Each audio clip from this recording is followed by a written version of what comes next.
আসসালামু আলাইকুম। আজ থেকে শুরু হচ্ছে আমার নতুন এক ভ্রমণ সিরিজ। আঙ্কারার পরিচিত চার দেয়াল থেকে বেরিয়ে আজ আমাদের গন্তব্য তুরস্কের মায়াবী প্রদেশ দুসসেপ প্রদেশে।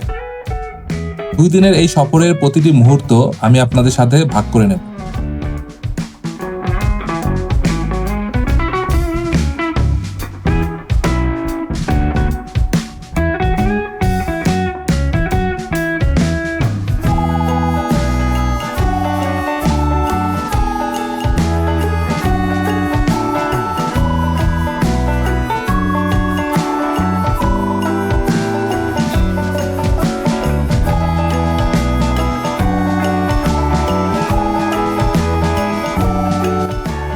আঙ্কারা থেকে আমাদের যাত্রা শুরু হয়েছিল সকাল 10টায়।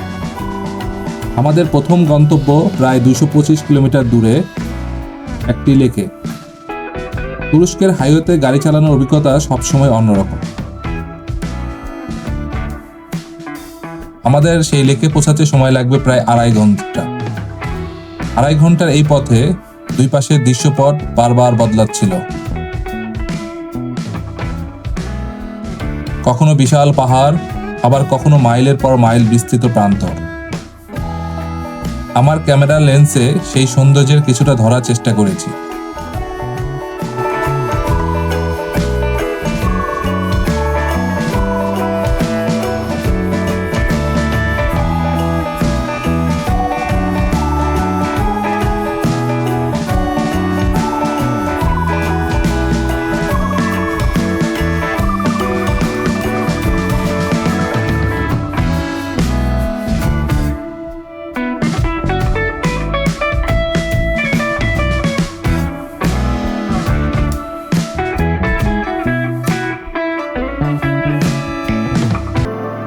আমরা পৌঁছে গেছি আবানগোলুতে।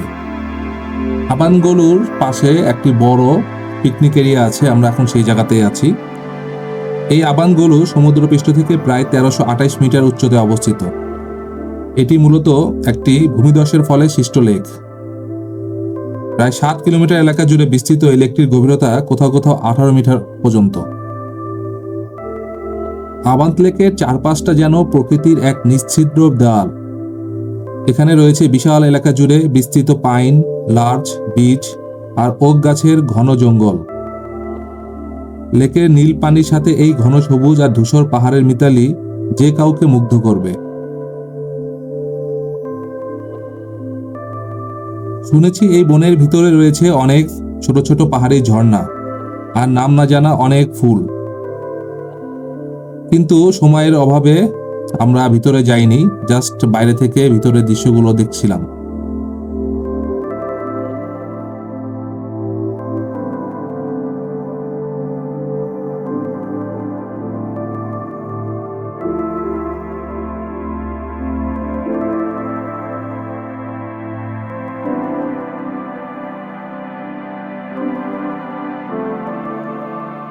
লেকের পার ঘেঁষে হাঁটার জন্য যেমন সুন্দর রাস্তা আছে, তেমনি এখানে ঘোড়ায় চড়ে বা ঘোড়ার গাড়িতে করে ঘোরার ব্যবস্থাও আছে।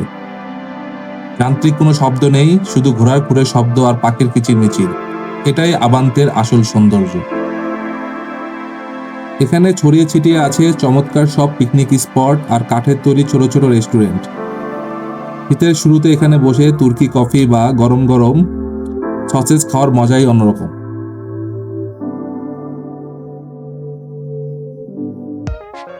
আবান্ত লেকের মায়া কাটিয়ে আমরা আবার রওনা হলাম দুসসেপ প্রদেশের উদ্দেশ্যে।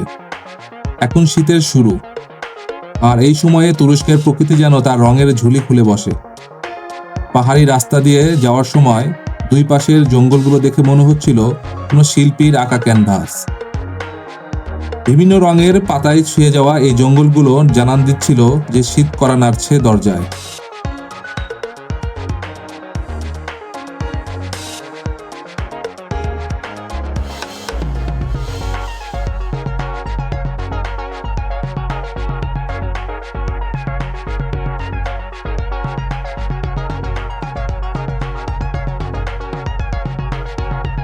গাড়ি যত সামনে এগুচ্ছে প্রকৃতির রূপ ততই যেন বদলে যাচ্ছে। পাহাড়ি বাঁকগুলোতে সৌন্দর্য যেন আরো বেশি ধরা দিচ্ছে। প্রতিটা মোড়েই অপেক্ষা করছে নতুন কোনো বিষয়। এভাবে গাড়ি চালাতে চালাতে এই মুহূর্তগুলো খুঁজে নেওয়ার মধ্যেই আনন্দ রয়েছে অন্যরকম।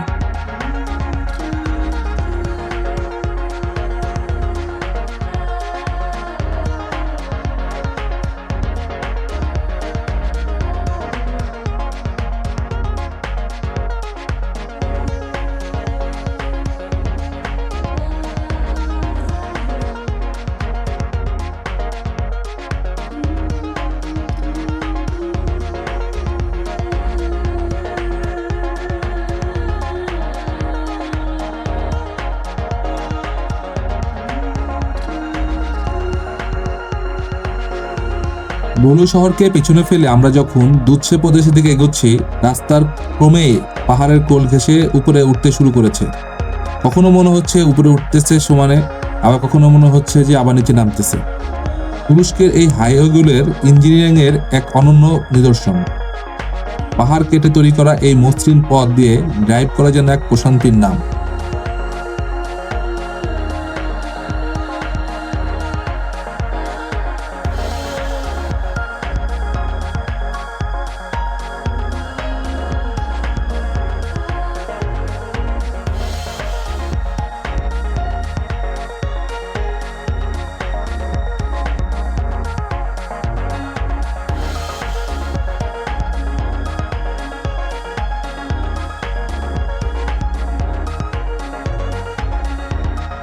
রাস্তার দুই পাশের জঙ্গলগুলো দিকে তাকালে চোখ যেন ফেরানোই যাচ্ছে না।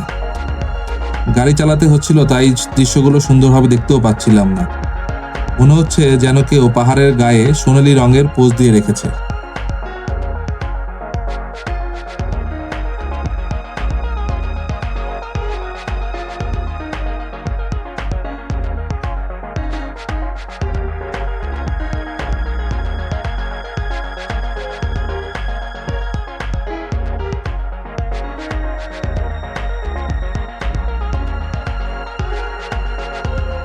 বলু প্রদেশের এই পর্বতগুলো কুয়াশার জন্য বিখ্যাত। হঠাৎ করে দেখা যায় সামনের রাস্তায় কুয়াশায় ঢাকা পড়ে যাচ্ছে, আবার পরক্ষণে রোদের ঝিলিক। কিন্তু আমাদের ভাগ্য আজকে অনেক ভালো। এর আগে যখন এসেছিলাম তখন এই কুয়াশার জন্য ভালো মতো গাড়ি চালাতে পারিনি। আজকে মেঘ আর পাহাড়ের এই লুকোচুরি খেলা দেখতে দেখতে আমাদের গাড়ি ছুটছে দুধসের দিকে। আজকের ওয়েদারটা খুবই সুন্দর, রোদ উঠেছে, রৌদ্রাজ্জ্বল একটি দিন, কুয়াশা নেই, তাই দৃশ্যগুলো খুব ভালোভাবে দেখা যাচ্ছে। কিন্তু ক্যামেরায় আসল যে প্রকৃতির যে সৌন্দর্য, কালারগুলো, সেই কালারগুলোর ভালো মতো উঠছে না।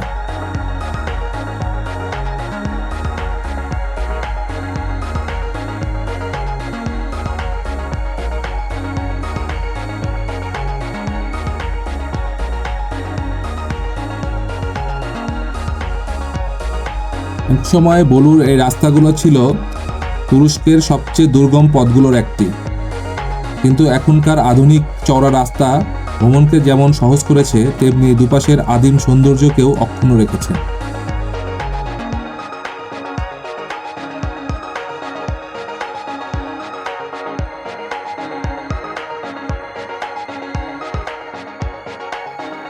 রাস্তার দুধারে দৃশ্য দেখে মনে হচ্ছিল গাড়ি পার্কিং করে এখানেই সারাদিন সময় কাটিয়ে দিই।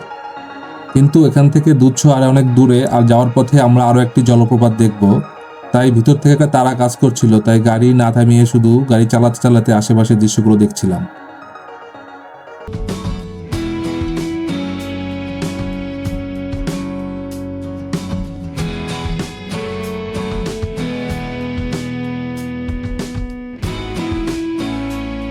বলু ছেড়ে যখন আমরা দুধসের পাহাড়ের কিছুটা উপরে উঠলাম, উপরে উঠতেই নিচের উপত্যকার যে দৃশ্য চোখে পড়লো তা এক কথায় অবিশ্বাস্য। নিচ দিয়ে বয়ে যাওয়া ছোট ছোট নদী, মনে হচ্ছিল নদী, আর পাহাড়ের ভাঁজে ভাঁজে জমে থাকা সাদা মেঘ, সব মিলে এক অপার্থিব সৌন্দর্য।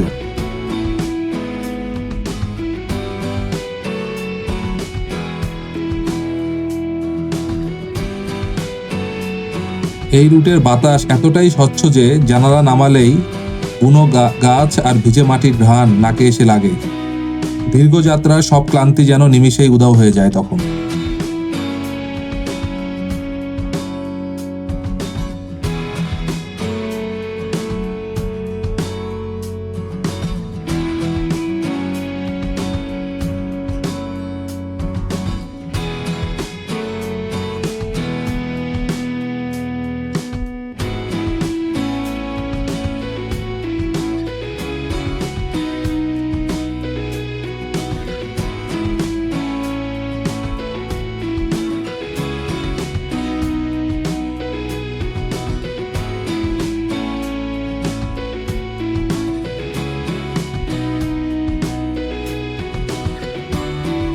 আমরা ধীরে ধীরে আমাদের পরবর্তী গন্তব্য দুধসে প্রদেশের বিখ্যাত সামেন্দ্রে জলপ্রপাতের দিকে যাচ্ছি।